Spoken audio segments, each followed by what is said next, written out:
अब ऑप्शनल का question number हम लोग सेकंड देख रहे हैं। क्या है? The sum of third and seventh terms of an AP is 6। इतना इन्फॉर्मेशन से हम क्या मान सकते हैं? अगर बोल रहा है कि sum of third and seventh term, तो थर्ड टर्म का मतलब हुआ कि केवल तीसरा टर्म, एंड सेवेंथ टर्म का मतलब हुआ केवल सेवेंथ टर्म, यानी जो सेवेंथ पोजीशन पे लिखा हुआ है।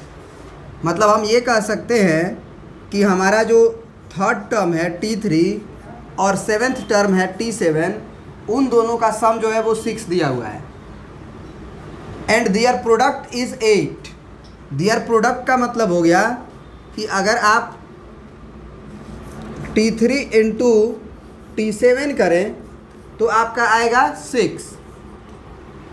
तो आपको क्या निकालना है? Find the sum of first 16 term. मतलब निकालना है सम ऑफ फर्स्ट 16 टर्म को, तो आप यही ना लिखोगे। बोलिए। सॉरी, प्रोडक्ट इज 8 है, प्रोडक्ट इज 8। तो यहाँ पे जो 16th टर्म का सम है उसका तो रिप्रेजेंटेशन यही होगा।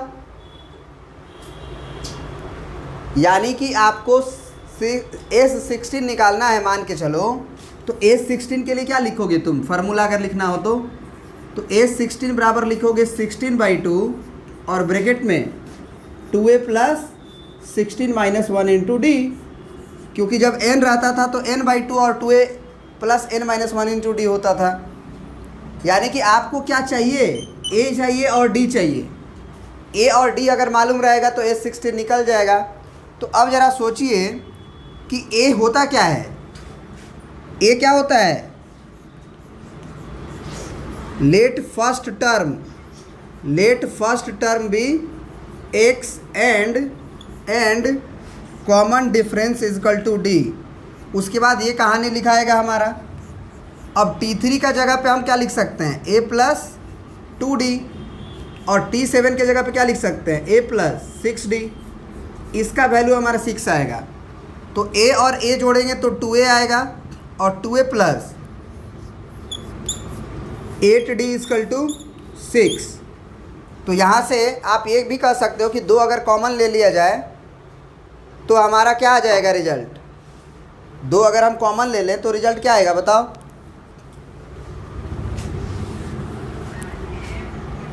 a प्लस 4d आएगा और उस 2 को जो कॉमन लिए उसको इधर भेज दिए तो बराबर के इधर 3 आ जाएगा। ठीक है। अब जो है हमारा अगला इक्वेशन था कि वही दो जो टर्म्स थे उनके प्रोडक्ट का वैल्यू जो था वो 8 था। तो चलो उसका काम यहाँ पे कर लेते हैं। Also T3 into T7 is equal to 8। तीसरा टर्म और 7वां टर्म का प्रोडक्ट जो था वो 8 था। अब T3 को क्या लिख सकते हैं हम लोग? a plus 2d। और T7 को क्या लिख सकते हैं? a plus 6d। इसका वैल्यू हो गया 8, है ना। अब इसका वैल्यू हो गया 8। एक काम ये करो कि यहाँ से तुम a का वैल्यू निकाल लो। तो a का वैल्यू कितना आ जाएगा? 3 माइनस 4d। और जहाँ भी a है ना उसके जगह पे सब्स्टिट्यूट कर दो a के जगह पे। तो यहाँ पे हम a के जगह पे लिखेंगे 3 माइनस 4d अब प्लस 2d पहले से है। फिर अगला ब्रैकेट में a प्लस 6d, a की जगह पे 3 माइनस 4d और प्लस 6d पहले से है और इज इक्वल टू 8।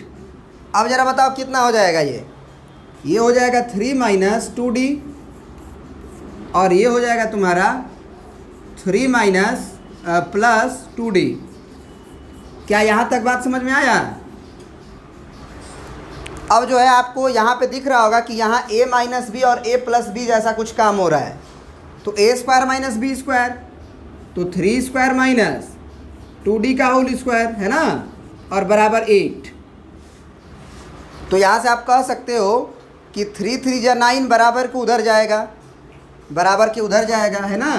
तो यहाँ से आप क्या कह सकते हो कि 2 दूना के 4d स्क्वायर माइनस में जो 4d स्क्वायर होगा, क्योंकि स्क्वायर थोड़ी माइनस पे है, ये 3 स्क्वायर बराबर के उधर जा रहा है, तो वो हो जाएगा 8 माइनस 9। तो यहाँ से हम कह सकते हैं कि यहाँ से -1 आएगा, है ना। तो डी स्क्वायर का वैल्यू हो जाएगा -1 अपॉन -4, तो माइनस से माइनस कट गया, तो डी का वैल्यू आया ±√1/4, यानी डी का वैल्यू आया ±1/2, क्योंकि क्वाड्रेटिक में हम लोग पढ़े थे कि अगर कोई स्क्वायर उधर जाता है तो प्लस माइनस दोनों आता है।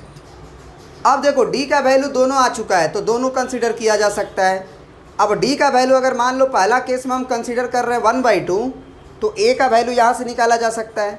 थोड़ा क्वेश्चन को मिटाएंगे, हमको निकालना है क्या, हमको मालूम है कि find the sum of first 16 term, मतलब कि S16 निकालना है। तो क्वेश्चन मिटाएंगे, जगह कम पड़ रहा है, ठीक है ना, इतना प्रिंट कर लीजिए। अब चलिए कंसीडर कर रहे हैं, consider d is equal to 1/2। तो अगर d 1/2 कंसीडर करोगे तो a का वैल्यू क्या आएगा, तो a का वैल्यू आप लिखोगे 3 - 4d। तो d का यदि वैल्यू आप डालोगे इंटू 1/2 तो ये कट जाएगा 2 बार में, तो a का वैल्यू क्या आ जाएगा 1। फिर अगर तुम d बराबर कंसीडर करते हो, कंसीडर d बराबर -1/2, तो भैया फार्मूला तो a का यही है 3 - 4 इंटू डी। तो 3 - 4 इंटू, अब रखोगे -1/2, ये 2 से कटेगा, 2 दूना के 4, तो ये माइनस माइनस प्लस हो जाएगा, और 2 एकम 2, तो कितना हो जाएगा तुम्हारा 5 हो जाएगा। अब अगर d तुम 1/2 कंसीडर कर रहे हो तो a 1 आया हुआ है, अगर d तुम -1/2 कंसीडर कर रहे हो तो a 5 आया हुआ है, ठीक है।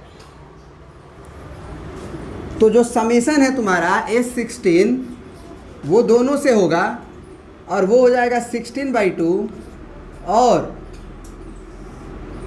2 इंटू a प्लस 15d और बराबर, यही निकालना है हमको, है ना। तो ये हो जाएगा 8, और a का वैल्यू पहला केस वाला लो, केस 1 वाला, आप ये कह सकते हो। पहले केस 1 वाला निकालते हैं, तो यहाँ से 2 एकम 2 होगा, क्योंकि 2 इंटू 1 है। अब प्लस 15 इंटू डी का वैल्यू 1/2 रख रहे हो, तो 15 इंटू डी का वैल्यू 1/2 हो गया,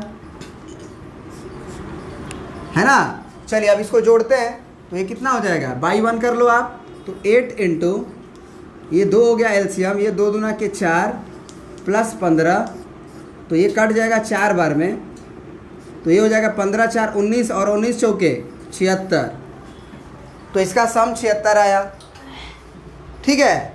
अब दूसरा केस कंसीडर होगा कि यदि डी का वैल्यू -1/2 हो जाए और a का वैल्यू 5 हो जाए, तो एक काम करना कि अब ये बनाना ना, तो इसी के नीचे वो बना लेना। फिर ये कंसीडर कर रहे हैं, तो इसके नीचे फिर से हम S16 निकालेंगे। आंसर S16 का 2 ठो दिया होगा, देख लो। चलिए तो केस 1 के अनुसार ये आंसर आया, अब केस 2 के अनुसार, है ना, केस 2 से हम कहेंगे कि S16 का वैल्यू क्या हो जाएगा 16/2 और 2a प्लस 15d। अब यहाँ पे जो है 8 आ जाएगा कटने के बाद, और यहाँ पे a का वैल्यू आप डालोगे 5, तो 5 दूना के 10 होगा, प्लस 15, d का वैल्यू आपको -1/2 लेना होगा।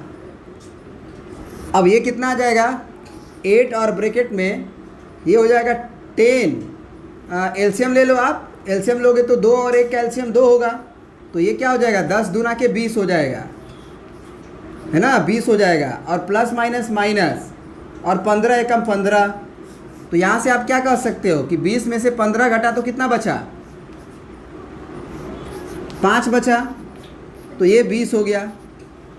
इसका मतलब जो समेशन का वैल्यू होगा वो 20 भी पॉसिबल है, और पहले केस में जो आया था वो भी पॉसिबल है, तो दोनों आंसर में हम लिख देंगे, प्रिंट कर लीजिए।